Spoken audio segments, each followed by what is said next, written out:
अंधकारमय शून्य में, जहां न समय था, न स्थान, न जीवन, वहां केवल आदि शक्ति और उनका अस्तित्व था।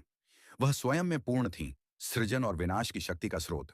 उन्होंने अपनी शक्ति से एक विशाल कमल का निर्माण किया, जो 3 भागों में विभाजित था। कमल के इन 3 भागों में उन्होंने अपने दिव्य उद्देश्य को पूरा करने के लिए 3 अंडे उत्पन्न किए। इन अंडों से 3 महान देवताओं का जन्म हुआ: ब्रह्मा, विष्णु और शिव। ब्रह्मा सृजन के प्रतीक थे, विष्णु पालन और स्थायित्व के, और शिव विनाश और पुनर्स्थापन के। तीनों देवता आदि शक्ति के चरणों में झुके और उन्होंने अपनी उत्पत्ति के रहस्य को जानने की जिज्ञासा प्रकट की। आदि शक्ति ने उन्हें देखा और उनके हृदय में सृजन की कामना उत्पन्न हुई। उन्होंने देवताओं से कहा, तुम मेरी संतान हो, किंतु अब मैं चाहती हूं कि तुम मेरे साथ मिलकर सृष्टि को जन्म दो। यह सुनकर ब्रह्मा और विष्णु अचंभित रह गए। उन्होंने कहा, मां, आप हमारी जननी हैं, यह कार्य हमारे लिए संभव नहीं है। ब्रह्मा और विष्णु के इनकार से आदिशक्ति क्रोधित हो उठी। उनकी तीसरी आंख खुली और उसके ज्वाला से ब्रह्मा और विष्णु भस्म हो गए। अब उनकी दृष्टि शिव की ओर मुड़ी।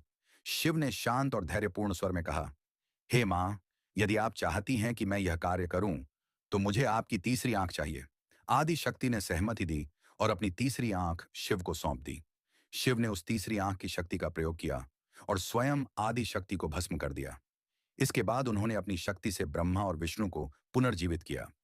आदि शक्ति के भस्म से शिव, विष्णु और ब्रह्मा ने विचार किया कि बिना स्त्रियों के सृष्टि संभव नहीं है। इसलिए उन्होंने उस दिव्य भस्म से 3 देवियों को प्रकट किया। ब्रह्मा ने अपनी सृजनात्मक ऊर्जा से सरस्वती को जन्म दिया। वह ज्ञान, संगीत और कला की देवी बनी। विष्णु ने अपनी कृपा और स्थायित्व से लक्ष्मी को प्रकट किया। वह समृद्धि, धन और सौभाग्य की अधिष्ठात्री बनी। शिव ने अपनी तपस्या और ऊर्जा से पार्वती को जन्म दिया। वह शक्ति, साहस और प्रेम की देवी बनी। तीनों देवताओं ने अपनी अपनी संगिनियों के साथ मिलकर सृष्टि के निर्माण का कार्य आरंभ किया। ब्रह्मा और सरस्वती, एक ने जीव जंतुओं और प्रकृति की रचना की। विष्णु और लक्ष्मी ने सृष्टि के पालन और समृद्धि का कार्य संभाला। शिव और पार्वती ने विनाश और पुनर्स्थापन का संतुलन बनाए रखा। सृष्टि का चक्र आरंभ हुआ। दिन और रात, जीवन और मृत्यु, और सृजन और विनाश का संतुलन स्थापित हुआ। तीनों देवताओं और देवियों ने यह सुनिश्चित किया कि ब्रह्मांड के हर कण में उनकी उपस्थिति हो।